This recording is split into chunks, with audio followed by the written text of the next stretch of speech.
ఈరోజు మన చందమామ కథల్లో తిరగబడ్డ తగువు అనే కథ విందాం. కథ వినే ముందు నాదొక చిన్న రిక్వెస్ట్. మీరు గనక మా ఛానల్ని మొదటిసారి చూస్తున్నట్లయితే ప్లీజ్ తప్పకుండా సబ్స్క్రైబ్ చేయండి. ఇక కథలోకి వద్దాం. శివయ్యకు చిన్నప్పుడే తండ్రి చనిపోయాడు. తల్లి రాజమ్మ శివయ్యను ఎంతో గారాబంగా పెంచి పెద్ద చేసింది. శివయ్య తన పొలంలో పండే కూరగాయలు, పండ్లను దగ్గరలో ఉన్న పట్నం తీసుకుపోయి లాభసాటిగా అమ్మేవాడు.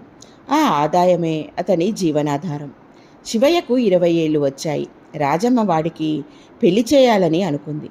కోడలు వస్తే తనకు కూడా సాయంగా ఉంటుందని ఆమె ఆశ. పొరుగురిలో ఉంటున్న మాధవయ్య కూతురు గౌరితో శివయ్యకు వైభవంగా పెళ్లి జరిగింది. గౌరి మొదట్లో అత్తని అభిమానంగానే చూసేది. కానీ శివయ్య తల్లి పట్ల ఎక్కువగా ప్రేమను కనబరచడం వలన ఆమెలో ఈర్ష్య పుట్టింది. అది క్రమంగా పెరిగి గౌరిలో రాను రాను మార్పు చోటు చేసుకుంది. అప్పటి నుండి గౌరి అత్తకు పెట్టే కూరల్లో, చారులో, పప్పులో కారం, ఉప్పు ఎక్కువగా వేసి వడ్డించేది.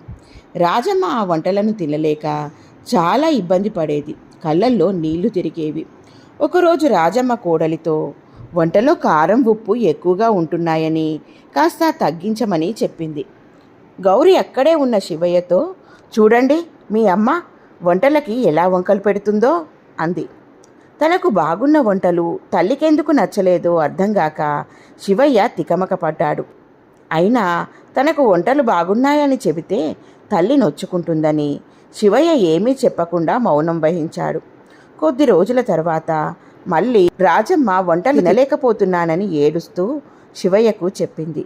శివయ్య తనకు వంటలు బాగానే ఉన్నాయని, అయినా తల్లి తృప్తి కోసం భార్యను శిక్షిస్తానని గౌరిని కొట్టాడు. గౌరి ఏడ్చుకుంటూ వంటింట్లోకి వెళ్ళిపోయింది. శివయ్య రుసరుసలాడుతూ వీధిలోకి వెళ్ళిపోయాడు. రాజమ్మకి బ్రతుకుపై విరక్తి కలిగింది. ఆమె చనిపోవడానికి దగ్గరలో ఉన్న అడవిలోకి వెళ్ళింది. అక్కడ రాజమ్మకు ఒక పాడుబడిన బావి కనిపించింది. అందులో పడి చనిపోదామని అనుకుంది. ఆ బావి పక్కన పెద్ద మర్రి చెట్టు ఉంది. దానిపై ఒక దయ్యం కాపురం ఉంటోంది. అది బావిలోకి దూకబోతున్న రాజమ్మను చూసి ఒక్క ఊపులో రాజమ్మ ముందుకు దూకింది. దయ్యం రాజమ్మను చూస్తే, వృద్ధురాలివి, ఈ వయస్సులో ఆత్మహత్య ఎందుకు చేసుకుంటున్నావు అని అడిగింది. రాజమ్మ జరిగిందంతా చెప్పి ఏడ్చింది. దయ్యం కొంచెం ఆలోచించి రాజమ్మకి ఒక డబ్బా ఇచ్చింది. ఇందులో తెల్లని విభూతి ఉంది.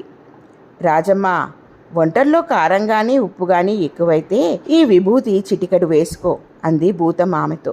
రాజమ్మ సంతోషంగా ఆ డబ్బను తీసుకుని దయ్యానికి కృతజ్ఞతలు చెప్పుకుని ఇల్లు చేరుకుంది. మరునాడు గౌరి ఎప్పటిలాగే అత్తగారి కూరల్లో కారం, ఉప్పు ఎక్కువగా వేసి వడ్డించింది. రాజమ్మ కూరను నోట్లో పెట్టుకుంటే నోరు భగ్గుమంది. అప్పుడు రాజమ్మకు దయ్యం ఇచ్చిన విభూతి గుర్తుకు వచ్చింది. ఆమె చిటికెడు విభూతిని కూరల్లో వేసుకుంది. అంతే, విచిత్రంగా కూరకు అద్భుతమైన రుచి వచ్చేసింది. చాలా రోజుల తర్వాత ఆ రోజు రాజమ్మ తృప్తిగా భోజనం చేసింది. కానీ విచిత్రంగా గౌరి కూరల్లో కారం, ఉప్పు ఎక్కువయ్యాయి. ఆమె కూర నోట్లో పెట్టుకుంటే నోరు భగ్గుమంది. ఆమెకు కూరలో కారం, ఉప్పు ఎలా ఎక్కువయ్యాయో అర్థం కాలేదు. ఆ రోజు నుండి గౌరి రాజమ్మ కూరల్లో ఉప్పు కానీ కారం కానీ ఎక్కువ వేస్తే దయ్యం ఇచ్చిన విభూతి మహిమ వలన గౌరి కూరల్లో ఉప్పు, కారం ఎక్కువ అవ్వడం జరుగుతూ ఉండేది. కొద్ది రోజుల తర్వాత గౌరికి అనుమానం వచ్చింది. తనకు తెలియకుండా అత్తగారు కూరల్లో కారం, ఉప్పు వేస్తుందేమోనని వెంటనే రాజమ్మతో తగువ పెట్టుకుంది. రాజమ్మ తనకు ఏ పాపం తెలియదని నెత్తి నోరు కొట్టుకుంది. అంతలో శివయ్య పట్నం నుండి వచ్చాడు. అత్తాకోడళ్ల తగువు తిరగబడిందని శివయ్య ఆశ్చర్యపడి జరిగిందేమిటో వివరంగా అడిగి తెలుసుకున్నాడు. రాజమ్మ చెప్పిన విభూతి విశేషం గౌరి నమ్మనంటే ఆమె ప్రత్యక్షంగా నిదర్శనం చూపింది. అప్పుడు గౌరి సిగ్గుతో తల వంచుకుంది. శివయ్య గౌరి మీద మండిపడితే రాజమ్మే సర్ది చెప్పి శాంతపరిచింది. ఆ తర్వాత ఆ కుటుంబంలో ఏ కలతలు రాలేదు. ఎలా ఉంది ఫ్రెండ్స్ ఈ కథ? బాగుంది కదూ? నచ్చిందా? అయితే లైక్ చేయండి. మీ బంధువులకు, స్నేహితులకు ఈ కథలను షేర్ చేయండి.